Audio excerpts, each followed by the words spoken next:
சாவை ஏற்கும் அளவுக்கு, அதுவும் சிலுவைச் சாவை ஏற்கும் அளவுக்கு கீழ்ப்படிந்து தம்மையே தாழ்த்தி கொண்டார். எனவே கடவுளும் அவரை மிகவே உயர்த்தி எப்பெயருக்கும் மேலான பெயரை அவருக்கு அருளினார். புனித யோவான் எழுதியபடி நம் ஆண்டவராகிய இயேசு கிறிஸ்துவின் திருப்பாடுகள். அக்காலத்தில் இயேசு தம் சீடர்களோடு கெதரோன் என்னும் நீரோடையே கடந்து சென்றார். அங்கே ஒரு தோட்டம் இருந்தது. தம் சீடர்களோடு இயேசு அதில் நுழைந்தார். அவரை காட்டிக் கொடுத்த யூதாசுக்கு அந்த இடம் தெரியும். ஏனெனில் இயேசுவும் அவருடைய சீடர்களும் அடிக்கடி அங்கு கூடுவர்.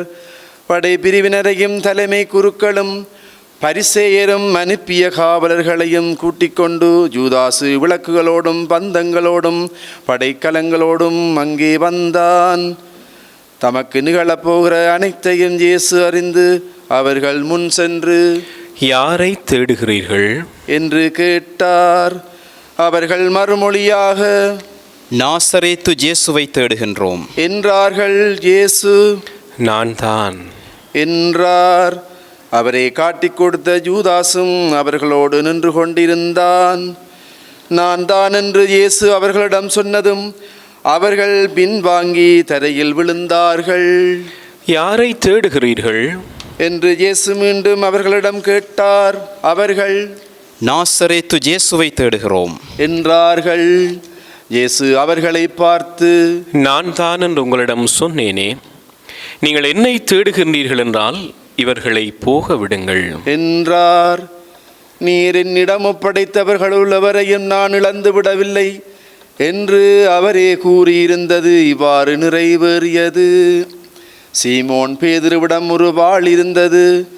அவர் அதை உருவி தலைமை குருவின் பணியாளரை தாக்கி அவரது வலக்காதை வெட்டினார். அப்பணியாளரின் பெயர் மால்கு. இயேசு பேதுருவிடம், வாளை உறையில் போடு. தந்தை எனக்கு அளித்த துன்பக் கிண்ணத்திலிருந்து நான் குடிக்காமல் இருப்பேனோ என்றார். படைப்பிரிவினரும் ஆயிரத்தவர் தலைவரும் யூதர்களின் காவலர்களும் இயேசுவை பிடித்து கட்டி முதலில் அவரை அன்னாவிடம் கொண்டு சென்றார்கள். ஏனெனில் அந்த ஆண்டில் தலைமை குருவாயிருந்த கயபாவுக்கு அவர் மாமனார். இந்த கயபாதான் மக்களுக்காக ஒருவர் மட்டும் இறப்பது நல்லது என்று யூதர்களுக்கு ஆலோசனை கூறியவர். சீமோன் பேதுருவும் மற்றொரு சீடரும் இயேசுவை பின்தொடர்ந்து வந்தனர். அந்த சீடர் தலைமை குருவுக்கு அறிமுகமானவர். ஆகவே இயேசுவுடன் தலைமை குருவின் மாளிகை முற்றத்தில் நுழைந்தார். பேதுரு வழியில் வாயில் அருகே நின்று கொண்டிருந்தார். அப்போது தலைமை குருவுக்கு அறிமுகமாயிருந்த அந்த சீடர் வெளியே வந்து வாயில் காவலிடம் சொல்லி பேதுருவை உள்ளே கூட்டிச் சென்றார். வாயில் காவல் செய்த அப்பணிப்பெண் பேதுருவிடம், நீயும் இம்மனிதருடைய சீடர்களுள் ஒருவன் தானே என்று கேட்டார். பேதுரு, இல்லை என்றார். அப்போது குளிராயிருந்ததால் பணியார்களும் காவலர்களும் கரியினால் தீ மூட்டி அங்கே நின்று குளிர் காய்ந்து கொண்டிருந்தார்கள். பேதுருவும் சென்று அவர்களோடு குளிர் காய்ந்து கொண்டிருந்தார். தலைமை குரு இயேசுவின் சீடர்களை பற்றியும் அவருடைய போதனையை பற்றியும் அவரிடம் கேட்டார். இயேசு அவரை பார்த்து, நான் உலகறிய வெளிப்படையாக பேசினேன். யூதர் அனைவரும் கூடி வரும் தொழுகை கூடங்களிலும் கோவிலிலும் தான் எப்போதும் கற்பித்து வந்தேன். நான் மறைவாக எதையும் பேசியதில்லை. ஏன் என்னிடம் கேட்கின்றீர்? நான் பேசியதை கேட்டுக்கொண்டிருந்தவர்களிடம் கேட்டு பாரும். நான் என்ன சொன்னேன் என அவர்களுக்கு தெரியுமே என்றார்.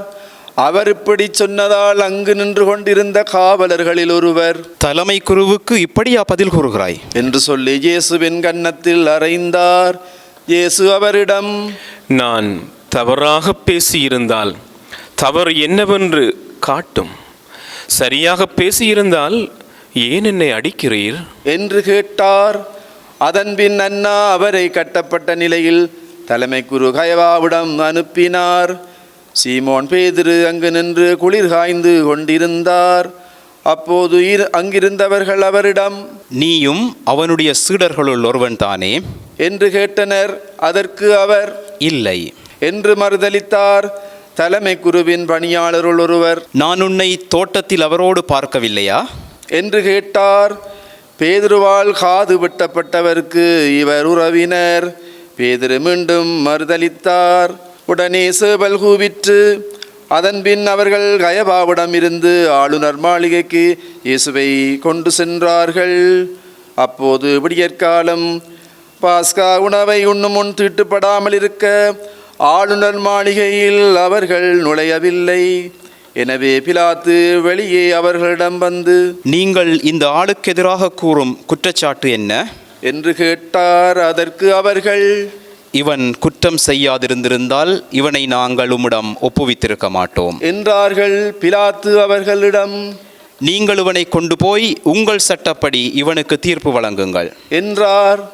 யூதர்கள் அவரிடம், சட்டப்படி நாங்கள் யாருக்கும் மரண தண்டனை விதிக்க முடியாது என்றார்கள்.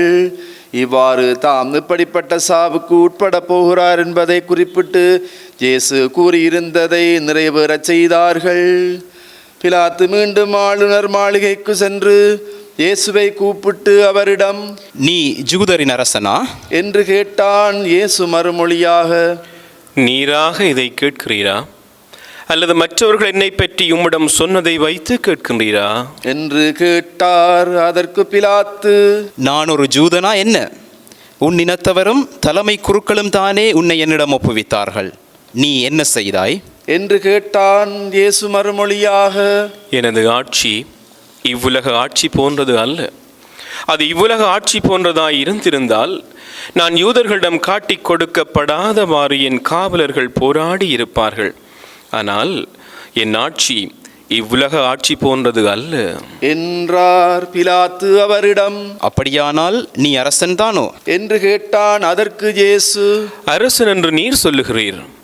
உண்மையை எடுத்துரைப்பதே என் பணி. இதற்காகவே நான் பிறந்தேன், இதற்காகவே நான் உலகிற்கு வந்தேன். உண்மையை சார்ந்தவர் அனைவரும் என் குரலுக்கு செவி சாய்க்கின்றனர் என்றார். பிலாத்து அவரிடம், உண்மையா? அது என்ன என்று கேட்டான்.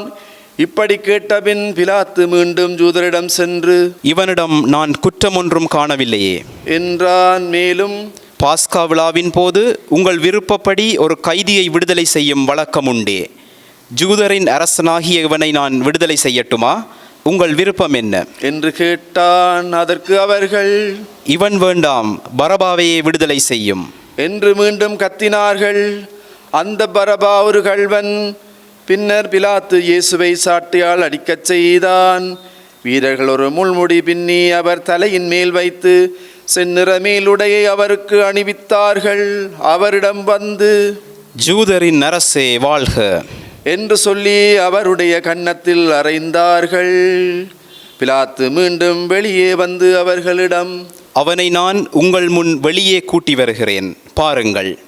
அவனிடம் நான் குற்றம் ஒன்றும் காணவில்லை என்பதை அறிந்து கொள்ளுங்கள் என்றான். இயேசு முள்முடியும் செந்நிற மேலுடையும் அணிந்தவராய் வெளியே வந்தார். பிலாத்து அவர்களிடம், இதோ மனிதன் என்றான். அவரை கண்டதும் தலைமை குருக்களும் காவலர்களும், சிலுவையில் அறையும், சிலுவையில் அறையும் என்று கத்தினார்கள். பிலாத்து அவர்களிடம், நீங்களே இவனை கொண்டு போய் சிலுவையில் அறையுங்கள். இவனிடம் குற்றம் இருப்பதாக எனக்கு தெரியவில்லை என்றான். யூதர்கள் அவரை பார்த்து, எங்களுக்கு ஒரு சட்டம் உண்டு, அச்சட்டத்தின்படி இவன் சாக வேண்டும், ஏனெனில் இவன் தன்னையே இறைமகன் என உரிமை கொண்டாடுகிறான் என்றனர். பிலாத்து இதை கேட்டதும் இன்னும் மிகுதியாக அஞ்சினான். அவன் மீண்டும் ஆளுநர் மாளிகைக்கு சென்று இயேசுவிடம், நீ எங்கிருந்து வந்தவன் என்று கேட்டான். ஆனால் இயேசு அவனுக்கு பதில் கூறவில்லை. அப்போது பிலாத்து, என்னோடு பேச மாட்டாயா?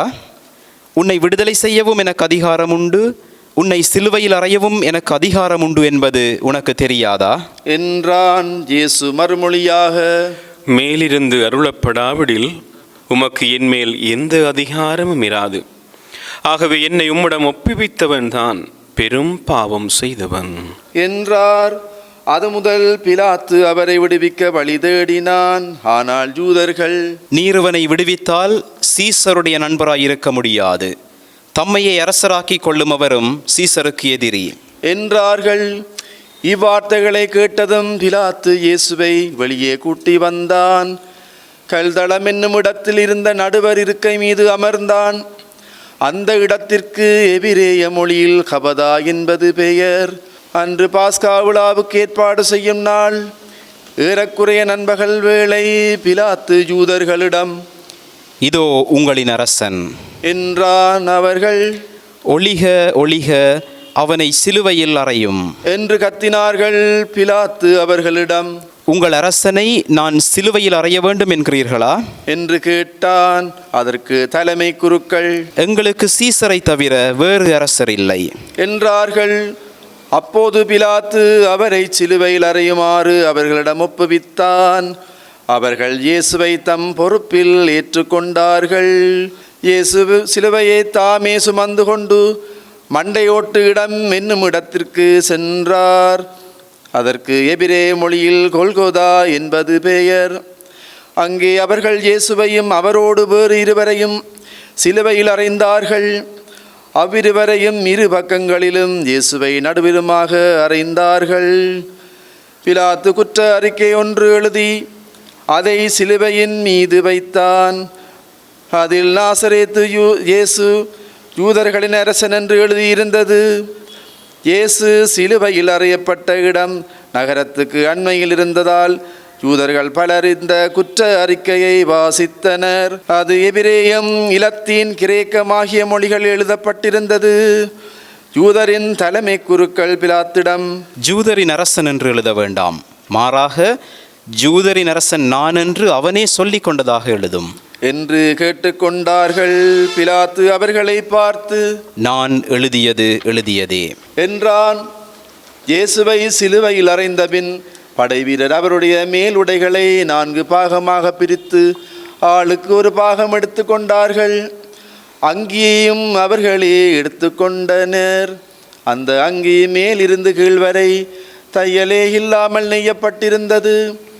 எனவே அவர்கள் ஒருவரை ஒருவர் நோக்கி, அதை கிழிக்க வேண்டாம், அது யாருக்கு கிடைக்கும் என்று பார்க்க சீட்டு குலுக்கி போடுவோம் என்றார்கள். என் ஆடைகளை தங்களுக்குள் பகிர்ந்து என்னுடை மீது சீட்டு போட்டார்கள் என்னும் மறைநூல் வாக்கு இவ்வாறு நிறைவேறியது.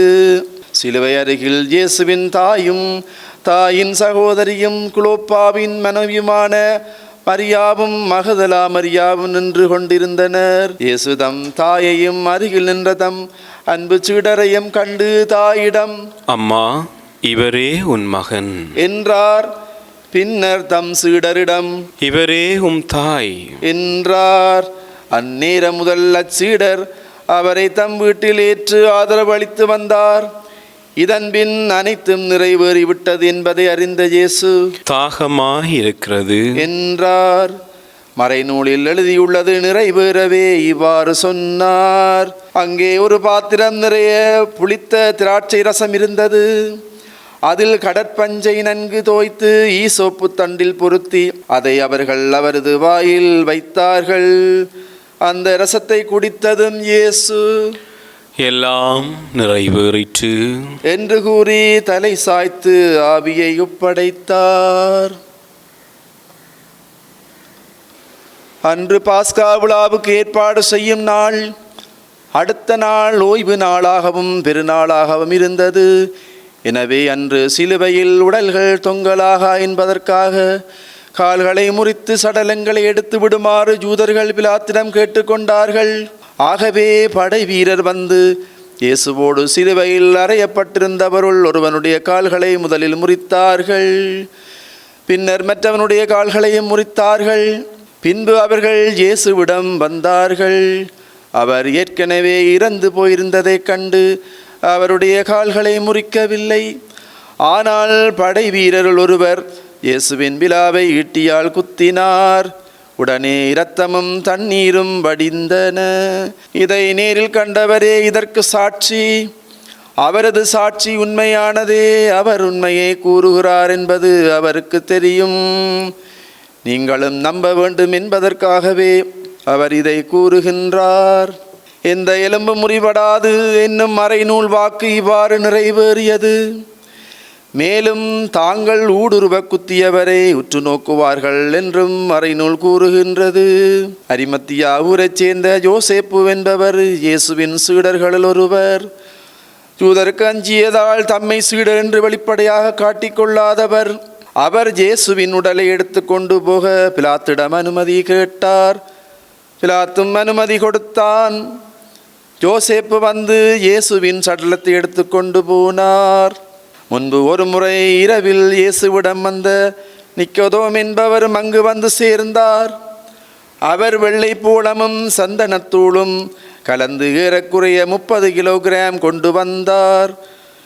அவர்கள் இயேசுவின் உடலை எடுத்து யூத அடக்க முறைப்படி நறுமணப் பொருள்களுடன் துணிகளால் சுற்றி கட்டினார்கள்.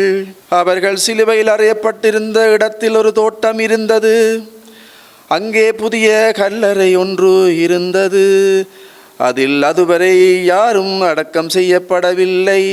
அன்று பாஸ்கா விழாவுக்கு ஆயத்த நாளாயிருந்ததாலும் அக்கல்லறை அருகில் இருந்ததாலும் அவர்கள் இயேசுவை அதில் அடக்கம் செய்தார்கள்.